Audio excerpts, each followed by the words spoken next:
বাংলাদেশ জামায়াতে ইসলাম পঞ্চগড় জেলা শাখা কর্তৃক আয়োজিত এই বিশাল জনসভায় কথা বলার সুযোগ করে দেওয়ার জন্য সনাতনী ধর্মের পক্ষ থেকে আপনাদের সবাইকে অভিনন্দন ও শুভেচ্ছা। আপনারা ইতিমধ্যে শুনেছেন যে আমি সনাতনী ধর্মাবলম্বী। আমার নামটিও ইতিমধ্যে ঘোষণা হয়েছে রতনচন্দ্র রায়।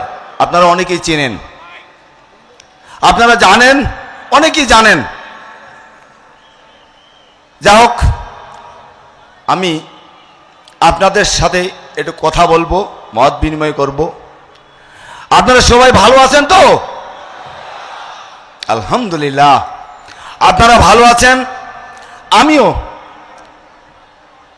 সেই সৃষ্টিকর্তার অশেষ কৃপায় আমি খুব ভালো আছি, আলহামদুলিল্লাহ।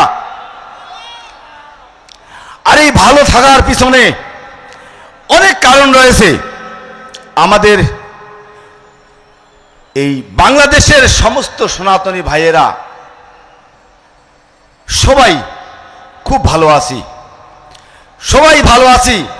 ভালো থাকার পিছনে কারণ রয়েছে, আমি অনেক দিন যাবত এই জামায়াতে ইসলাম, এই ইসলামী সদস্যদের সবার সাথে ওতপ্রোতভাবে আমি জড়িত আছি, আমি জানি।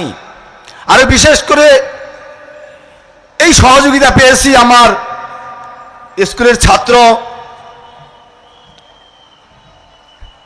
লিমু, আরো মাসুম রয়েছে, আরো অনেকে রয়েছে। এই তাদের সহযোগিতায় আমি বেশি আরো সহযোগিতা পেয়েছি, যে তাদের সাথে সময় দেওয়া, এই ইসলামী ছাত্র শিবিরদের সকল নেতাকর্মীদের সাথে আমি এই উপকারের কথা না বললে হয় না। আমাদের গত শারদীয় দুর্গা পূজা, এই উৎসবে জামাতে ইসলামের এই নেতাকর্মীরা আমাদের পূজা পাহারা দিয়েছিলেন। আমি তিনাদের সাথে আমাদের পূজা মণ্ডপে মানে অতপ্রতভাবে আমি জড়িত ছিলাম। আমি কখনো কোনো খারাপ আচরণ, কোনো কথা আমি পাইনি।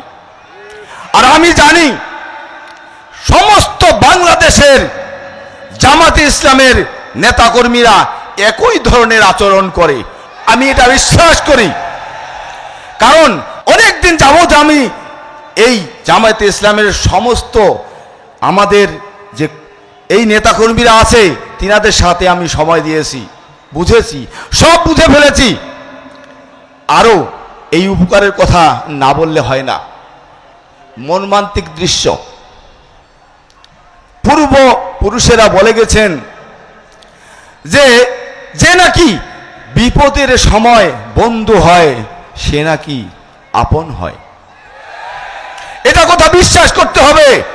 এই আউলিয়া ঘাটে একটা মহামারী দুর্ভিক্ষ ছিল, কি সৃষ্টিকর্তার কি নীলা খেলা।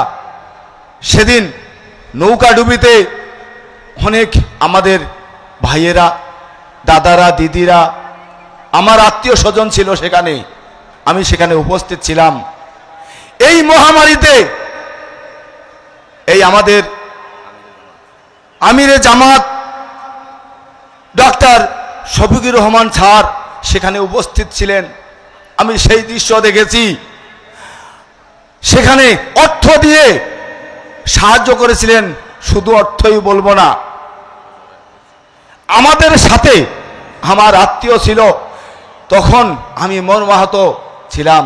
তখন আমি যে দৃশ্যটা দেখেছিলাম, যে আমাদেরকে বুকে জড়াইয়ে ধরছিলেন, আমি তখন দেখেছিলাম, আমি মনে করছিলাম যে এই মানুষটি আসলে খুবই ভালো।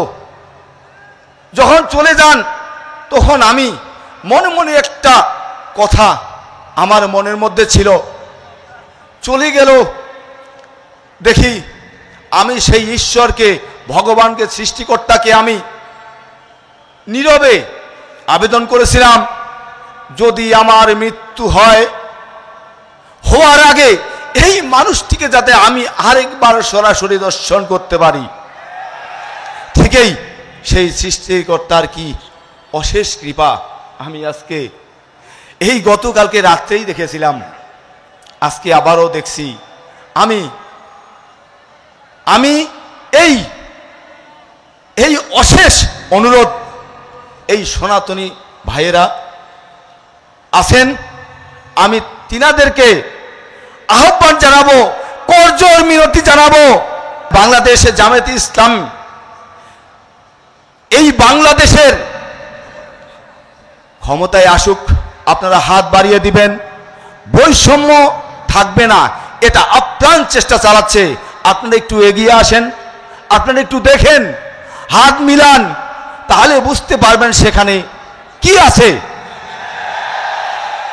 ধন্যবাদ। আমি আমাদের এই সংখ্যালঘুদের পক্ষ থেকে আমি আপনাদের জামাতে ইসলাম সবাইকে আমি অনুরোধ জানাবো, আমাদের এই বাংলাদেশে সনাতনী ভাইয়েরা যাতে ভালোভাবে থাকতে পারে, এই অনুরোধটুকু রেখে আমি আমার সংক্ষিপ্ত বক্তব্য এখানে শেষ করছি। ধন্যবাদ। নারায়ে তাকবীর, নারায়ে তাকবীর। ধন্যবাদ সবাইকে।